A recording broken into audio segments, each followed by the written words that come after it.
Michael Williams here, Small Church Media, White Label Consulting. Just wanted to say I hope you're having a great day. This is our unboxing and review of the OBSBOT Tail 2. This is a new camera that just came out, and that has actually been coming out. It's probably going to be out by the time you guys see this video. And so we're going to unbox it now and also do some reviews on how it works here in the studio for a live streamer, as well as in our Premiere room. We have a big Premiere room here, so we're going to test out the motion tracking and the functionality that this camera provides. They have the OBSBOT Tail, which was a smaller version, the Tail Air, and then the Tail 2. So I got my trusty camera, I got my trusty box on the table that we had delivered, and I'm gonna cut this open real quick. So you guys are getting a raw footage. We're not gonna cut you any slack. We're actually gonna do this all live right here. So I'm gonna unbox this real quick, open this up. They package this good. I'm gonna take this out the box right here. So I'm gonna move the box to the ground. I'm gonna show you what comes in the box. So right here, we have the remote right here. It's a nice little hardwood box. Let's cut this open real quick and go through what's in the box so you can see all of the equipment that you're getting with this camera. We don't want this to be a pretty video where it doesn't look like we didn't cut out all of our mistakes. So let's take this top off real quick right here. There we go. So first thing in the top of the box is the instruction manual right here. And I'm gonna put all this stuff on the floor because you don't need to see it. But this is what the instruction manual is going to look like once you get it. Obviously, there's nothing on it because this is a review. And then inside the box here, we have the actual camera. And let me switch out to my other camera view. There we go. So you can see that is the OBSBOT Tail 2. So that is your unboxing. That is everything that's in the box right there on the table. And here is your Smart Tail remote. Now on your remote, it seems to have all the controls in it that you would need to control your camera. So open this up real quick and show you what it looks like. Instructions right there. C to A cord right here. C to A cord right here. And a very fancy remote. This has your zoom on it. Your zoom in, your zoom out. This has your power button. This has your picture button, your record button. There's a joystick right here, as well as some presets. So all this is included on this remote. There's a USB-C right there, and so that allows you to control this camera. So this is what will be in your box. So we're gonna take that off, pull this off real quick. I'm gonna turn on the power button. So you see the power button right there, turns it on. Get rid of that real quick. This is everything you have in there. Nice wide lens, extremely beautiful. So the camera's loading up. Blue dots here probably indicate in power levels as far as how the batteries charge it. Now we're told that this camera has a lot of new features that are not the same as the previous version of it. Some of these that we want to talk about before we actually get into using the camera and getting it hooked up. We use OBS here at the studio, and a lot of churches and live streamers use OBS. This will actually provide you the availability to stream on its own. I want to look here on the back real quick. One thing on the back is you see here that it has far more connectivity than the previous models of the camera. It actually has it has a mic in, has a line in, because there's no microphone on this camera to my knowledge. It has HDMI port. It has an NSR 232. It also has an 3G SDI, so you can connect it to other broadcast switchers, as well as a LAN, power over internet. And then you have two USB C ports. Now there is a micro SD card here reader, which is good because this top USB C port is for data. This bottom one is for power. So there's a lot more connectivity on here than the previous models of the Tail camera. So the one thing that if you've not had a pan tilt zoom camera and the features of it is that most people are concerned about maybe the quality of the camera as well as the quality of the zoom. This camera boasts a 4K sensor. It also says that it can record at 1080, 120 frames per second. So we're gonna hook this up here shortly to see exactly what kind of quality we can get. It says it has a 5x zoom and also a 12x digital zoom. I think for most applications, at least for streaming, and especially in church media, podcast studios, I think that's more than enough to accomplish what you need to get accomplished. Another thing that may be of a benefit to you is the smart AI technology that will allow you to not only track one subject, but track multiple subjects, as well as it says that it has smart AI subject that can track various objects. It says that it is able to track over 30 different objects, as well as 200 different types of animals. So all of these features are going to be something that I believe that you're going to benefit from in your live streaming functions, no matter what it is. If you're doing sports, this would be great. Our main thing is concerts and events and a ton of church media. So this might be a great investment for those of you who don't have a manned staff in your fellowships to be able to control this through the software. They do have iOS and Android software, as well as Windows software. They're working on, I believe, Apple software as well. So those are just some different things that allow you to actually use this camera to the fullest of its capability. Now, one thing that we want to talk about also is the stabilization. Now, they have a video here where this is actually a live shot that has auto leveling built into the pan tilt zoom. And I don't know if you saw, I'm going to rewind the video a little bit. The individual who's filming is actually moving the camera around, but you notice the shot on the Tail Air 2 is not moving around. So if you're doing something with high-end movement, if you're doing something like sports, or you're just riding around, or even if you're on vacation, or I think that this will be a great camera for you to invest in because of the stabilization, right? And because of all of the features that are listed that are going to come with this. Another thing that is a benefit to the users of this is being able to have a camera that on battery life boasts 5 hours. So if you're traveling, or if you're a broadcaster that does travel, and a broadcaster that maybe does shows, having a 5-hour camera is just gonna change the game on what you can do for your live streaming broadcast. Compared to the older or the previous models, this actually is a lot bigger as far as the size, but there's some things here that we want to look at. If you look on the screen, you know that it's 3 times as heavy, which is okay because it offers more features and it offers some more things that you may need to benefit from, as far as your SDI input, as far as your power over internet, as far as your additional inputs for the controlling of the R232. So you'll look at the axis. It's now 4 axis versus just a pan tilt zoom. It's PTZ-R, so it gives you the ability to rotate. The image sensor is a very big sensor, as you saw from the images.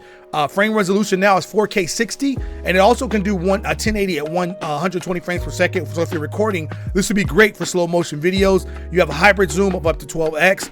Also, the pixel count of the effective pixels is 6 times that of the Tail Air of the previous model. So you're talking about a 50 megapixel camera, as well as being able to have variable apertures from f1.8 to f3.0. Now, you know f1.8 is going to give you great images in low light. So this is just a serious improvement. Also having ISO range from 100 to 6400, which is pretty standard also for DSLR. So this can compete with just about any camera. So what we're going to do now is we're going to actually the camera's powered on. I'm going to fire up the software and I'm going to try to connect to the camera. So once I connect to the software and I get all of the peripherals added as far as your email and everything like that, it's going to ask you to connect to the camera via Wi-Fi. So now it's scanning my Wi-Fi code and it's going to connect to my device via the Wi-Fi here in the building. It's going to scan it, and let's get these two connected.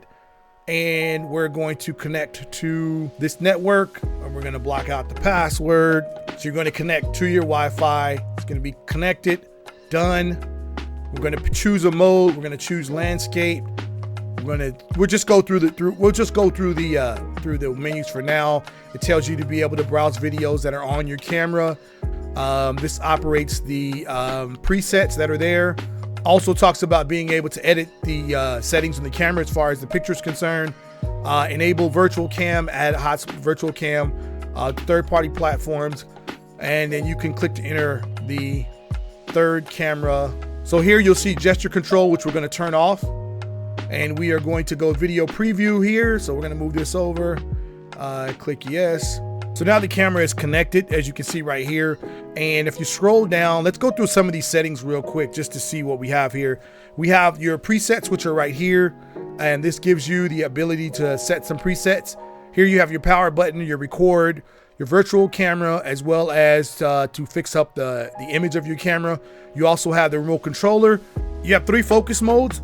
You have AFS, AFC, AFM. AFC seems to, for me, when I hold something up in front of the camera, it does focus on the actual object, and when I put it right down, it goes right back to focusing on me. If we go down here to auto exposure, you can actually change the exposure. It actually adjusts the shutter speed as well as the ISO. I'll zoom in here real quick. It actually adjusts the shutter speed, and it also adjusts the ISO. If you go to auto, you let that do that yourself. Auto exposure mode here, you have the exposure mode based on your face. You have your ISO up or lower. These are all a bunch of settings. You have your anti-flicker. 50 hertz is if you were in another country. 60 hertz is pretty much what we're on now. Or actually, you can adjust that to the lighting in the room or the lighting at your church, depending on what you have. You have your white balance, daylight, fluorescent, and let me zoom out so you can see the difference. Cloudy, tungsten, custom. You can set the temperature. Usually in the studio here, we're about 5100 Kelvin, but I'll leave it on auto for right now. It's at 53. And then you have your brightness, which is your outdoor, your pastel, your custom, your standard, just a ton of settings. As we go back up here to the top, there's a more button. This is the device power on. This is your NDI you can activate. Going to the next tab, which is your more tab, you have, you can reset the camera to its initial state. You have your device powering on, auto power off, time power off, time power on. Your output here, you have your TSP mode, SRT mode, SRT settings, your 3G SDI, which is on the back. You can change the encoders between H.264 and H.265. Your resolution, which is phenomenal to be able to record 4K 60. I can change this to, let's change it just to 1080. And right now I'm at a 1080 30 frame rate. It looked bad at all. I kind of like the 4K better, so I'm gonna go back to 4K. Let's try 4K 60. Done. It says that the resolution is set higher. Okay, so now we're at 4K bit rate. I don't want the bit rate to be that high. For streaming, you don't need that bit rate. As you can tell, it's kind of, right now you can tell it gets kind of jittery when I go to 4K 60. So I'm gonna go to 4K 30 real quick. 4K 30 seems to work the best. You can adjust the bit rate here. Lock target, you can turn on and off tracking.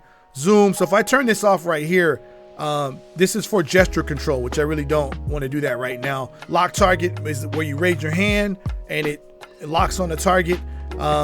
Recording, zoom, so these are your hand gestures and your zoom factor. Let me go back to the console here. Turn on zone tracking set. So once I turn on this single mode, the single mode allows you to track my movement. It should move as I move, as I'm just leaning in and out. You have group mode, which allows you to track a group. We don't have a group right now, so don't need to worry about that. You can do animal tracking as well as object tracking. So you can select the object. You have 6 different types of speed. You have super lazy, which means it's going to track very slow.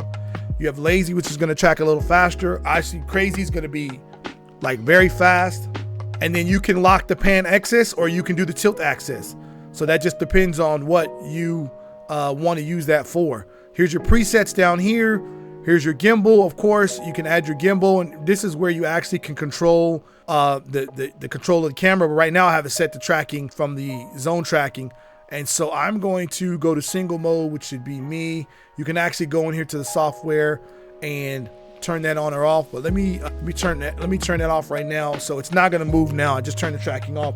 What I want to do is actually load this up on my cell phone. I got the cell phone on here. I'm gonna pull up the OBSBOT on my phone. Now when I pull this up on my phone, it lets me know that I can, let me switch here. When I pull this up on my phone, it lets me know that I can go live streaming via the Wi-Fi. So I'm loading up the app for the OBSBOT, and it looks like it does not allow me to connect to the camera while I'm connected on the computer.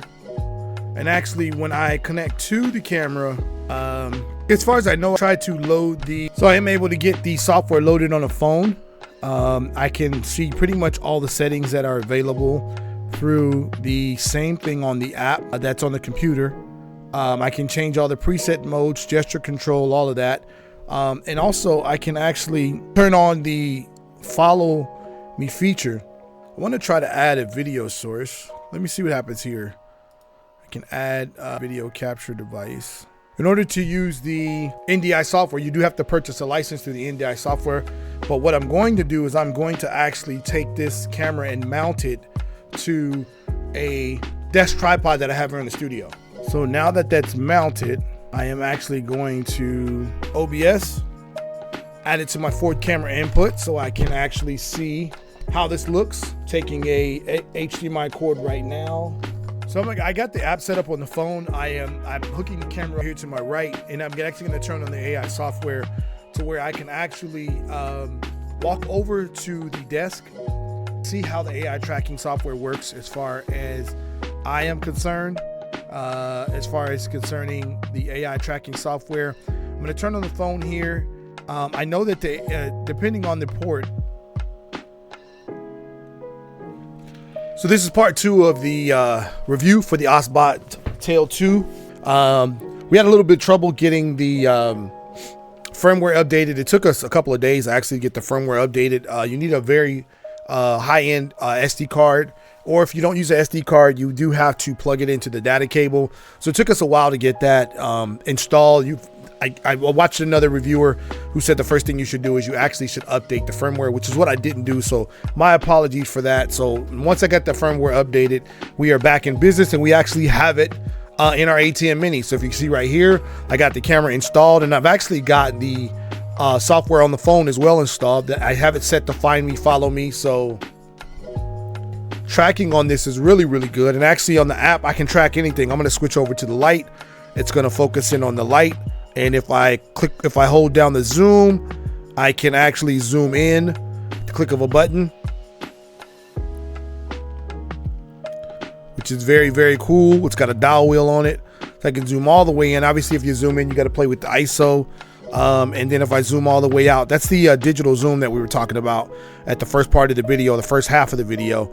And so this zooms out pretty fast. You can change the zoom speeds and all that kind of different thing. And then I'm going to zoom back on myself. So I'm here. I'm actually going to switch and go over to the other microphone. So I'm going to mute this microphone and then go over to the other microphone using the tracking button to see how well it follows me. I'm going to watch here.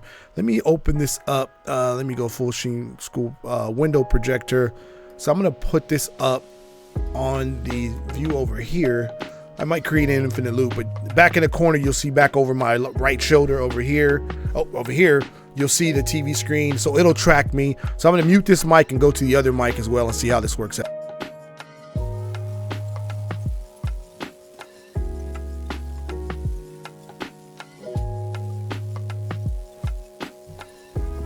So I am sitting at the other camera, which is cool. It tracked me over here. I can use the mobile app to actually zoom in on me. So it'll zoom in on me right there. That's good. Let me see if it's still tracking. So still tracking. I think that's a little too close for the zoom. And I switched mics, so the audio may be a little different. So I'm going to zoom out just a little bit. And then I'm going to go to the picture. I'm going to change the ISO a little bit because I'm further away. So there's the ISO. I'm able to do this all on the phone. So there we go. As you can see, like I said, over my shoulder. And as far as the focus is already set. Autofocus, face focus. So the focus is really, really good. I wonder if I change this to, let me change this to foreground focus. And now when I change it to foreground focus, it focuses on the camera, which is in the way. But if I change it on face focus, which is going to be right here, now it focuses on my face. So as you can see, this is a very good camera. I'm going to come back over. I'm going to turn this mic off, walk back over into the podcast control center. And then we're actually going to take this camera into, I'm going to take this into the other studio. I'm going to turn on the virtual camera. I'm going to see if the virtual camera pulls up on another computer and record over there. So bear with me as we do all this.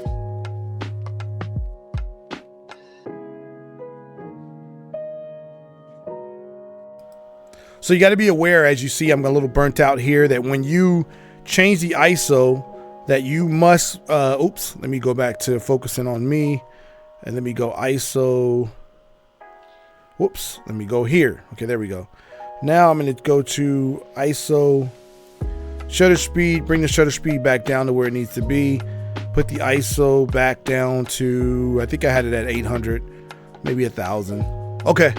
So I'm back to that right there. And this is hooked into my ATM. So if I switch between my first angle and my second angle, It's a fairly high quality picture, like really high quality. I think I got it set to, remember it's coming through ATM Mini, so I think this is set to 4K, I don't know, 4K 30 probably.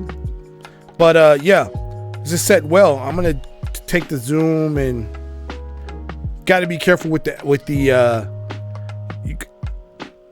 you got to be careful with the mobile app, because you touch on anything, right, and you have the potential to actually pick the wrong item. If I pick this screen over here to my right, it focuses there. If I pick the chair here, it'll focus there. There's also a manual control on here as well, but this works very well, and I'm doing this right here. So yeah, it focuses really well. It focuses really well on your face. Again, this is the Lumix camera, which has a very high-end lens on it. This is the picture for the OBSBOT Tail Air 2. Great picture. I'm going to take this into the other room. I'm going to hook it into our other OBS system. I'm probably going to try to connect this over the network and see what happens, and we'll be right back. So as you can see from this video, I hooked it up in the major premiere room, and as you're watching here right now, you'll find out that the tracking was actually really good. It did lose me a couple times when I was going behind curtains, but I actually found that one time I went behind the curtain and then it lost where I was at, and then when I came out in clear sight, it was able to actually find me again. I'm speeding the video up just so you can see how the tracking went. This was hooked in through OBS via the virtual camera input. So instead of me hooking it in, like here on my computer, I have it hooked in through the HDMI input, which we finally got set up after we got the firmware put together. But here we actually were able to install it via the virtual camera input in OBS in the other room, and actually was a very high quality picture. The actual frame rate was really good, and as well as the tracking, we actually somewhere in the video you'll see me actually move a little faster. I actually went across the stage. Stage is about I would say 35-40 feet away from about 25 feet away from the back. I had it on a monopod attached to a desk, and you're just looking at the video here. The tracking is excellent. A couple of things that I have to figure out is the zoom function, where you can actually lock in the zoom to where you're actually when it's following you around, it's actually moving based on your zoom. I haven't figured that out quite yet, so we'll still play with that some more. But all in all, the wireless capabilities, being able to hook this in, I was able to install the software on both computers, so just carrying it from one room to another was actually pretty good. I know I could actually hook this in via HDMI. As I said, you can also do SDI compatibility. The mobile app works pretty well, installed on a Mac computer, Windows computer. So overall, here's my overall function, my overall goal, and actually I'll switch to it right now to kind of summarize up the video. I'm just going to change my input here and pull the software in so you can see. There's the control panel as we talked about in the first part of the video. Here's the actual camera right here.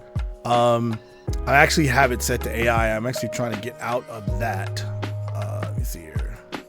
Let me close that out. Okay, so that's the actual camera right there. You can see the latency is not bad at all using the virtual camera output.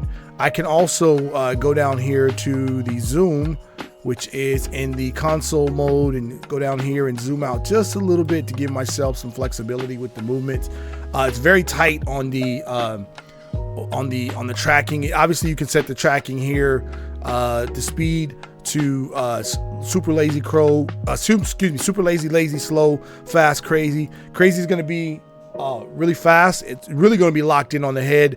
I find that fast and slow works best, because if I do get out of the realm of the camera angle, it like kind of speeds up to catch up, but doesn't overcorrect itself. So right here in this area right here is where you can control the zoom, which I just figured out, and I'm going to try this again later. And that allows you to tell exactly how close or how far away you want the camera to maintain.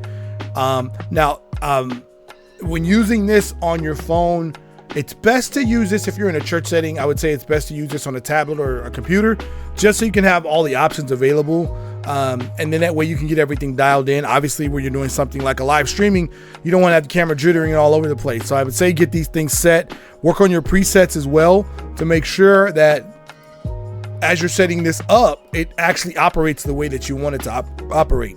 But right here, it's a very, very useful camera. Yet at the end of the day, I do not believe that there's going to be another camera in this price range or in this feature range that's going to come out that's going to match the features that having PTZR, having 4K, having all of the controls that I showed you on the screen, additions to being able to edit the picture as far as the modes, changing the white balance, all these different things, which are standard with other cameras, don't get me wrong. But I think for what this camera is going to accomplish and the features it was able to, once we got it going, set up, I don't think there's going to be a better buy. So it's coming out soon, if not already out by the time you get this review. We've been spending a couple weeks on this review. So yeah, so hit us up. You got any questions, let us know. I believe that we will be able to have a special discount code for you guys here in Small Church Media Groups, or anybody that wants to get the camera. Hit us up, connect with us, connect with me, connect with Josh. Thank you for watching. God bless. Good night.